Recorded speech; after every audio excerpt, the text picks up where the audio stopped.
అరిచేది ఉంటే ఇప్పుడు అరిచేయండి, మళ్ళీ స్పీచ్ మధ్యలో అరిస్తే ఫ్లో పోతుంది.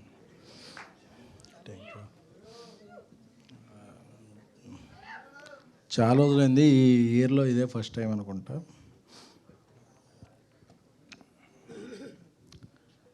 నాకు త్వరగా సినిమాలు తీసేయటం ఆ కాంబినేషన్లో పెద్ద అలవాట్లేదు. 2012లో ఈ రోజుల్లో తీసాం ప్రొడ్యూసర్గా. 2018లో ట్యాక్సీవాలా చేశాం. 2023లో బేబీ చేశాం. మళ్ళీ 2026లో చెన్నై లవ్ స్టోరీ. మధ్యలో కో ప్రొడ్యూసర్గా అలా బలిబిలమగాడే, ప్రతిరోజు పండుగ, మహానుభావుడు ఇవన్నీ చేసిన.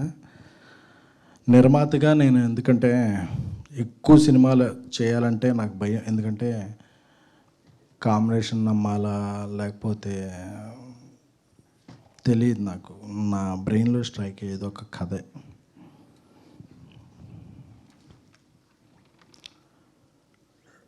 TV9లో జర్నలిస్ట్గా 2700 రూపీస్ శాలరీ. నాకు మై కెరీర్ స్టార్టెడ్.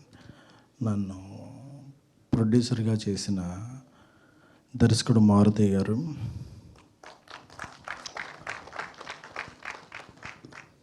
అలాగే స్విఫ్ట్, ఎస్టీము, ఆల్టో ఈ కార్లే తెలిసిన నాకు బెంజ్ కార్ కొనుక్కునేలా చేసిన డైరెక్టర్, నా చైల్డ్హుడ్ ఫ్రెండ్ సాయి రాజేష్ గారు.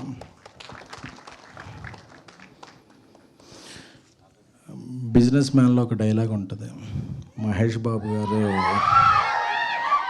వచ్చి మాట్లాడుతుంటే సాయి షిండి గారు పక్కన ధర్మవరం సుబ్రహ్మణ్యం చూసి ఒక్కడనే మాట్లాడాలిగా అంటే, వర్డ్ లేకుండా నేను ఏది మాట్లాడను విన్ను అంటారు. అలాంటిది నా తమ్ముడు Ravi Namburi. From these 3-4 years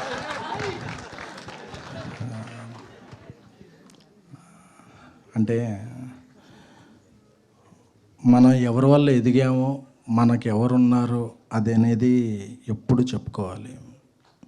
ఒక మారుతి, ఒక సాయి రాజేష్, ఒక రవి, వీళ్ళందరూ మై నెక్స్ట్ డైరెక్టర్స్, రాహుల్, వీళ్ళందరి వల్ల నేను ఈ స్టేజ్ మీద ఉన్నాను. కానీ లేకపోతే ఇలాంటి పెద్ద స్క్రీన్లో టికెట్ కొనుక్కుంటా కూడా ఆలోచించే కుటుంబం మాది.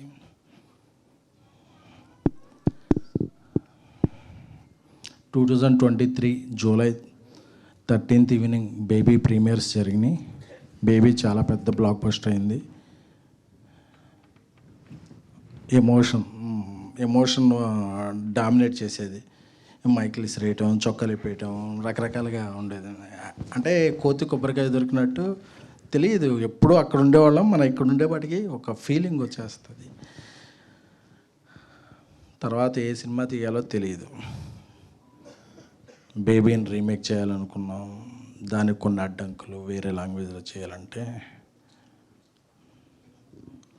అవన్నీ జరుగుతున్నప్పుడు సక్సెస్ఫుల్గా హిందీలో చేస్తున్నాం. Thanks to our director, my friend Rajesh గారు. తెలుగులో ఒక సినిమా చేయాలి, అందరూ కూడా ఒక హిట్ అయిన కాంబినేషన్తో చేద్దాం, ఒక పెద్ద ఒక స్టార్ హీరోతో చేద్దాం. ఇయే సజెషన్స్.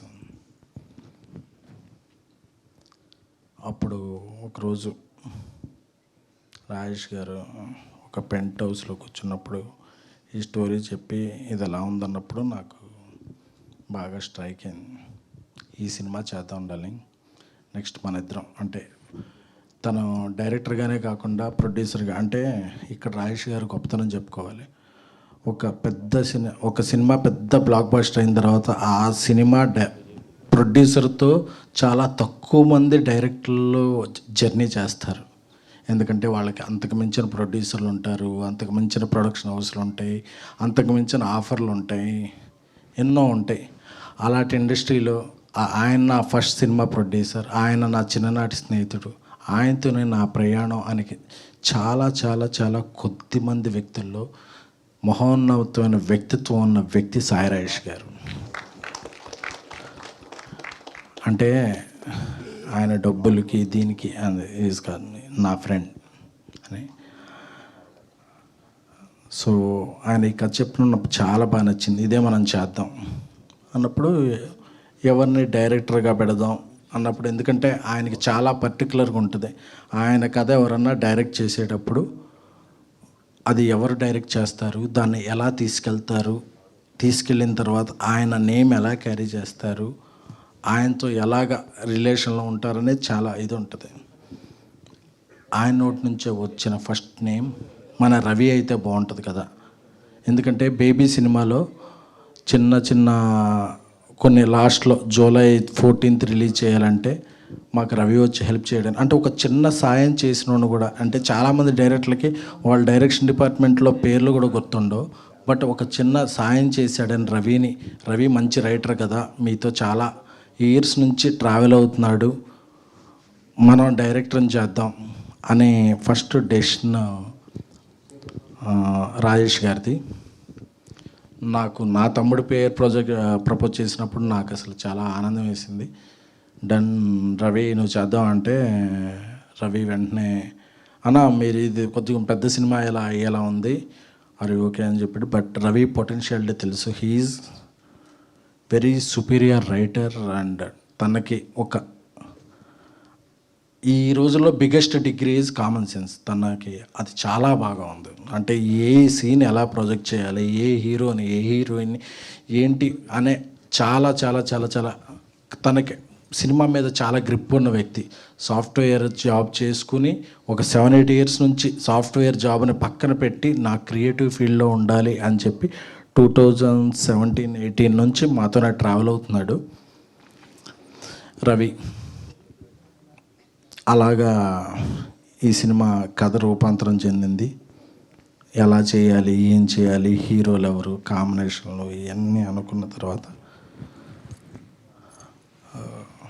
ఒకరోజు పుష్ప లాస్ట్ సాంగ్ రిలీజ్ అనుకుంటా, నేను చెన్నైలో ఉన్నాను. రాజేష్ గారు వెళ్ళారు కిరణ్ గారికి నేరేషన్లో. అప్పుడే కేరామ్ మంచి సక్సెస్ అయింది, కా మంచి సక్సెస్ అయింది. సక్సెస్ తర్వాత కిరణ్ గారి డేట్ల గురించి చాలామంది ప్రొడ్యూసర్లు, ప్రొడక్షన్ హౌస్లు ఇది ఉన్నప్పుడు ఈ కథ విని ఆయన వితిన్ 1.5 hour మనం చేస్తున్నాం భయ్య అని చెప్పి, ఎందుకంటే ఈ కథలో చాలా డెప్త్ ఉన్న కథ, చాలా హానెస్టీ కథ, అంటే చాలా లేయర్స్ ఉన్న కథ. ఆయనలో మాత్రం ఏ లేయర్స్ లేదు, ఒకటే లేయర్, మంచి కథ చేయాలి, మంచి సినిమా చేయాలి. వెంటనే ఓకే చేశారు. నాకేంటంటే కిరణ్ గారిలో ఆ వ్యక్తిత్వం నాకు బాగా నచ్చింది. ఎందుకంటే ఆయన ముందు నా స్నేహితుడు ఒక సినిమా చేశాడు వినరో భాగ్యం వల్ల, అప్పుడు కొంత పరిచయం ఉన్నప్పటికీ ఆయన వెంటనే ఈ కథలో ఉన్న పొటెన్షియాలిటీని, డెప్త్ని ఆకలింపు చేసుకుని వెంటనే ఓకే చెప్పడం నాకు చాలా నచ్చింది. అలాగే ఈ సినిమాకి చాలా చాలా మ్యూజికల్ ప్రజెన్స్ ఉంటుంది. రాజేష్ గారు రాసే ఏ స్క్రిప్ట్కైనా చాలా మ్యూజికల్ డెప్త్ ఉంటుంది. ఎవరి మ్యూజిక్ వెళ్దాం అన్నప్పుడు ఒకరోజు మణిశర్మ గారు అయితే మణిశర్మ గారు అంటే నా కాలేజీ రోజులు గుర్తొచ్చాయి. అప్పట్లో చిరంజీవి గారి పాటలు రిలీజ్ అయినప్పుడు రాత్రి 2-2:30కి మేము వెళ్ళి బస్ స్టాండ్లో వెయిట్ చేసేవాళ్ళం. ఆ కార్టూన్స్ వస్తే అవి తీసుకుని వెంటనే ఆ బస్ స్టాండ్లో ఉన్న పాన్ షాప్లో అది ప్లే చేసేవాళ్ళం. పొద్దున్నే 9ంటికి అన్ని షోరూమ్స్ తెరుస్తారు, కానీ రాత్రి అంటే మా ఫ్యాన్స్ జీవితం ఎలా ఉండేదంటే రాత్రి 2-2:30కి అది ఏ ఫ్యాన్ అయినా సరే, చిరంజీవి గారి ఫ్యాన్ అవన్నీ, బాలకృష్ణ గారి ఫ్యాన్, నాగార్జున, వెంకటేష్, ఎవరి ఫ్యాన్ అయినా సరే రాత్రి 2-2:30కి మ్యూజిక్ స్టోర్స్లోకి వచ్చే క్యాసెట్స్ బస్ స్టాండ్కి వస్తే అది ఒక క్యాసెట్ తీసుకుని ఆ స్టోర్లో ప్లే చేస్తే అప్పుడు ఆహా అనేది. అప్పుడు మణిశర్మ గారు నేను ఫస్ట్ విన్న పాట సారీ సారీ సారీ అని బావగారిలో ఉన్న, సార్ థ్యాంక్ యూ మీరు సారీ అన్నారు, కానీ అప్పటి నుంచి ఇండస్ట్రీ మీకు థ్యాంక్ యూ సార్.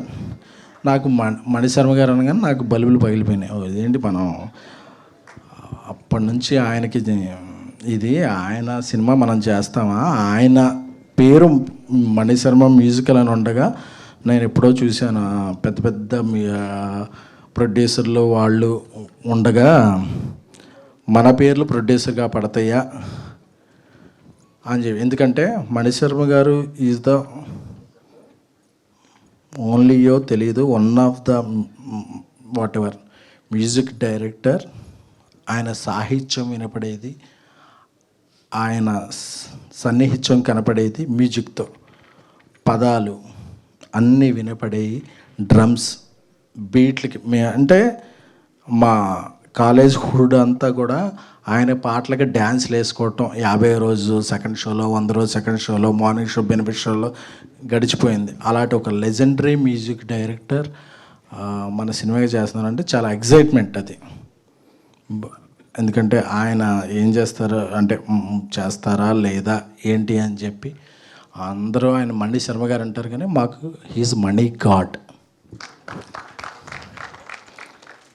సో ఆయన కథ అనగానే ఆయన ఒక ఎక్సైట్మెంట్లో ఫోన్ చేసి, అబ్బాయి మనం ఈ సినిమా చేస్తున్నాం అని చెప్పి, ఎందుకంటే డేట్లు మాట్లాడలా, రేట్లు మాట్లాడలా, ఏం లేదు, ఒక మంచి సినిమా చేస్తున్నాం, నాకు చాలా రోజుల నుంచి ఒక లవ్ స్టోరీ చేయాలని ఉంది, ఇది చేస్తున్నాం అని చెప్పి వాళ్ళ ఇంటికి పిలిచి ఆ రోజు ఆయనే కుకింగ్ సెటప్ చేసి దోశలు వేసి పెట్టారు మాకు. అంటే ఆ రోజు తిన్న దోశ చాలా గుర్తుంది, ఎందుకంటే ఇది గుర్తుందా సాంగ్ కాబట్టి అది చాలా గుర్తుంది. సార్ మీకు తెలియదు మేము మీకు ఎంత ఫ్యాన్స్ అని. అంటే ఆయన ఒక అగ్ర హీరోకి ఎంత మ్యూజిక్ ఇచ్చేవాళ్ళో ఒక అప్కమింగ్ స్టార్కి కూడా మ్యూజిక్ ఇచ్చిన అదే చార్ట్ బస్టర్. ప్రతి సినిమాలో ఆయన సినిమా ఎదురున్న రోజు ఏదన్నా విషయాల వల్ల ఫెయిల్ అవ్వచ్చు, కానీ మణి గారు ఎప్పుడు కూడా హీఈస్ అ సక్సెస్. ఆయన ఎప్పుడు కూడా ఆయన బీజిఎం అంటే టక టక టక వచ్చేసేది, అంటే ఒక ఊపు వచ్చేసేది. చిరంజీవి గారే కాదు, చిరంజీవి గారి పిల్లడు బాల చిరంజీవి వచ్చినా ఆయన కొట్టే బీజిఎంకి దమ్ములు ఎదురై. సో నాకు మణిశర్మ గారి గురించి మాట్లాడాలంటే అసలు, సో అలాంటి మణిశర్మ గారి మన సినిమాకి మ్యూజిక్ చేస్తున్నారంటే ఒక మొదటి విజయం సాధించినట్టే ఫీల్ అయ్యాం. సో అలాగే ఈ సినిమాకి ఒక హీరోయిన్ పెట్టాలి, ఎవరిని పెట్టాలి అని నేను, రాజేష్ గారు చాలామంది నార్త్, ఈస్ట్, వెస్ట్ ఇండియా హీరోయిన్లకి చెప్పాం. అది కమ్యూనికేషన్ ప్రాబ్లమో, ఎమ్యునేషన్ ప్రాబ్లమో వాళ్ళకి కన్వే అయ్యేది కాదు. చివరికి మన తెలుగు అమ్మాయి తమిళంలో విజయాలు సాధిస్తున్న గౌరీప్రియ గారికి, వారికి మొదటి నేరేషన్ చెప్పగానే ఫస్ట్ ఆ నేరేషన్ అవ్వగానే, that is the first narration, within 20 minutes చేసేస్తున్నాం అని చెప్పేసింది. అడ్వాన్స్ చెక్ కూడా ఆ రోజే కదా, ఆ రోజే. అంటే దానికి వేరే వాళ్ళతో చెకప్లు లేవు, వెంటనే చెక్ అయిపోయింది. అంటే ఆవిడకి అంత నచ్చింది. ఒకటే మాట అన్నారు, ఈ సినిమా చేయాలంటే మీకు దమ్ము ఉండాలి, ఈ సినిమాలో యాక్ట్ చేయాలంటే నాకు దమ్ము ఉండాలి, నాకు ఆ దమ్ము ఉంది, థ్యాంక్ యూ నాకు ఈ రోల్ ఇచ్చినందుకు అని చెప్పారు. అలాగే మా సింగిల్ కార్డ్ అనంత్ శ్రీరామ్ గారు, నా స్నేహితుడు బన్నీవాస్కి ఇంకేం కావాలని చెప్పిన, నాకు బేబీలో చార్ట్ బస్టర్ అయిన సాంగ్ ఇచ్చిన, ఏమి ఇచ్చినా సరే అనంత్ శ్రీరామ్ గారు మాకు చాలా సాన్నిహిత్యులు. ఎందుకంటే ఆయనకు ఒక కథ చెప్పగానే ఆయన చెప్పేస్తారు, మళ్ళీ కొట్టారండి అని చెప్పి. He is like family. ఈ సినిమాకి రాసిన పాటలు చాలా చాలా డెప్త్ ఉన్నాయి. అంటే అందరికి కూడా ఒక ఎగ్జైట్మెంట్ ఉంది ఈ సినిమా గురించి. ఏంటంటే ఒక హానెస్ట్గా సినిమా తీసినప్పుడు మాత్రమే ఆ ఎగ్జైట్మెంట్ రిఫ్లెక్ట్ అవుద్ది. సో మీరు చూసే ప్రతి ఫ్రేమ్లోనూ ఎగ్జైట్మెంట్ ఉంటుంది, ప్రతి సీన్లోనూ ఎగ్జైట్మెంట్ ఉంటుంది, ప్రతి డైలాగ్లోనూ ఎగ్జైట్మెంట్ ఉంటుంది. అలాగే ఈ సినిమాకి డానియల్ గారు మంచి, ఆయన ఇప్పుడు డాల్బీ, తెలుగులో తొలి Dolby cinema Chennai love story. ఎందుకంటే డాల్బీ సినిమాస్లో చేయాలంటే చాలా ఖర్చు అవుద్ది. అంత ఖర్చు అవ్వాలంటే ఒకరోజు రాజేష్ గారు డాల్బీ సినిమాస్లో చేస్తే ఎలా ఉంటుంది అని అడిగారు. అడిగితే బాగా ఖర్చు అవుద్ది కదా అన్నాం. బట్ లేదు మనం చేద్దాం అన్న. ఒకటే స్క్రీన్ ఉంది 2 స్టేట్లో, ఒక్క స్క్రీన్ గురించి మనం ఇంత చేద్దామా అండి. రేపు స్క్రీన్స్ పెరగచ్చు, లేదా ఓటీటీలో చూసినప్పుడు ఈ క్వాలిటీ చూడొచ్చు అన్నారు. అప్పుడు అన్నప్పుడు నాకు ఐకాన్ స్టార్ అల్లు అర్జున్ గారి మాటలు గుర్తొచ్చినాయి. ఈ ఈ స్క్రీన్స్ పెట్టింది మేము లాభం గురించి కాదు, ఇండస్ట్రీ నుంచి ఏదైనా తిరిగి ఇవ్వటానికి అని చెప్పి. అప్పుడు నాకు అనిపించింది, బేబీ తర్వాత మనం తీసే సినిమా క్వాలిటీగా ఉండాలి, కానీ మనం ఏదో టికెట్ రేట్లు పెంచేసుకుని అలా లాభం గడించుకోవటం కాదు, ఒక సినిమాకి ఏదన్నా మనం పెట్టాలి అని. సో ఈ రేంజ్ సినిమాలకి డాల్బీ సినిమా అనేది చాలా ఇది. బట్ ఈ సినిమాని డాల్బీ సినిమాలోనే చేస్తున్నాం, ఎందుకంటే సినిమా అనేది మాకు ఫ్యాషన్ కాదు, ప్యాషన్. సో అందుకని చెప్పి ఈ సినిమాని డాల్బీ సినిమాలో చేస్తున్నాం. మీరు ఆ విజువల్స్ ఎంజాయ్ చేయొచ్చు. అలాగే ఎడిటర్ సంతోష్ నాయుడు గారు, అలాగే కష్టాల్లో సుఖాల్లో నాకు చాలా తోడున్న నా బ్రదర్ ధీరజ్. ఎందుకంటే బేబీ సినిమాని చాలామంది నమ్మనప్పుడు ఆంధ్ర మొత్తం నేనే చేస్తాను అని నాకు ముందు వచ్చి తన డిస్ట్రిబ్యూటర్గా, హ్యాపీ బర్త్డే ధీరజ్. ఎందుకంటే నాకు ఎప్పుడన్నా ఒక స్టెప్ బ్యాక్ వేసినప్పుడు మనల్ని ముందుకు పుష్ చేసే ఉండాలి. అలానే ఏదన్నా స్టెప్ బ్యాక్ వేస్తున్నప్పుడు నన్ను ముందుకి పుష్ చేసే వ్యక్తి మై బ్రదర్ ధీరజ్. సో ఆయన ఈ cinema co producer. Happy birthday Dheeraj. Party కొంచెం మట్టుగా. సో ఈ సినిమా ఇంతమంది కలిస్తే, అంటే ఈ సినిమాకి ఏ ఒక్కళ్ళు ఇదైతే కాదు, ఇంతమంది కలిస్తేనే ఈ సినిమా. సో ఇంత దూరంలో ఉన్న ఈ స్క్రీన్కి వచ్చిన మీడియా మిత్రులందరికీ కూడా, అలాగే ప్రత్యేకంగా చెప్పుకోవాలంటే TFJA, అలాగే నా టీంలో ఒక మెంబరు, మొన్న ఒక లంగ్స్ సంబంధించిన ఇది వస్తే 11 lakhs అసోసియేషన్ తరపున ఖర్చు పెట్టి వాళ్ళందరికీ అసోసియేషన్ ఉందని చెప్పిన మా TFJA పెద్దలు రాంబాబు గారికి, రఘు గారికి, లక్ష్మీనారాయణ గారికి, నాయుడు గారికి, అందరికీ కూడా. సో ఇలాంటి అసోసియేషన్ ఉన్నప్పుడే మన మధ్య అసోసియేషన్ స్ట్రాంగ్గా ఉంటుంది. సో అందరికీ కూడా మీరు ఇలాంటి ఇంకెక్కువ చేయాలి. సో ఇక్కడికి వచ్చిన ఇతర మీడియా పెద్దలకి, జీవి గారు అంటే నాకు మొదటి నుంచి ఉంది. ఆయన ఐడియల్ బ్రెయిన్ డిస్కషన్ బోర్డులో 2001-2లో పోస్టింగ్లు వేసేవాడిని. ఇప్పుడు నా సినిమాలకి ఆయన రివ్యూ రాస్తున్నారంటే this is my achievement. So అందరికీ కూడా, సో ఎప్పుడైనా ఎగ్జైట్మెంట్లో ఏదన్నా మాట్లాడినా మీ అందరికీ ఇక్కడ అప్పుడప్పుడు యాంకర్లు అది పిలుస్తుంటారు బ్రాండ్ అని. నాది బ్రాండ్ కాదు, మీతో ఉన్న బాండ్ అంతే. I'm not a brand. ఎందుకంటే ఎస్కేనా వాడు ఏం కాదు, ఒక మిడిల్ క్లాస్. మా నాన్నగారు రైల్వే పార్సల్ సూపర్వైజర్. నేను ఈరోజు ప్రొడ్యూసర్గా ఉన్నానంటే ఒక గీతా ఆర్ట్స్, ఒక యూఏ క్రియేషన్స్, ఒక మైత్రి, అందరూ కూడా నన్ను నమ్మి నీ వెనకాల మేము ఉన్నాం, నువ్వు ఏ జర్నీ చేసినా అని. అలాగే నా వెనకాల directors and friends Maruthi, Rajesh, Ravi లాంటి వాళ్ళు ఉండబట్టి నేను ఎక్కడ ఉన్నాను. కానీ లేకపోతే నేను చాలా సాధారణమైన వ్యక్తిని. నన్ను ఈ స్టేజ్కి తీసుకొచ్చిన అందరికీ, అలాగే నా సినిమాలు చూసి టిక్కెట్ కొని నన్ను ఇక్కడికి తీసుకొచ్చిన ప్రేక్షక దేవుళ్ళందరికీ. బికాస్ ప్రేక్షకులు లేకపోతే ఎవ్వరూ లేరు. They are not taked for granted, they are most wanted. ఓటీటీలో చూద్దాం అనుకుంటే ఎవ్వరం లేం. అందుకే ఎప్పుడైనా ఎవరైనా నిర్మాతలు ఒక ప్రేక్షకుడి మీద ఇది మాట్లాడినా నాకు చాలా ఇదేస్తుంది. ఎందుకంటే థియేటర్కి వచ్చి సినిమా చూస్తున్నారంటే మీది డబ్బు కాదు, మీరు పెట్టే టైం.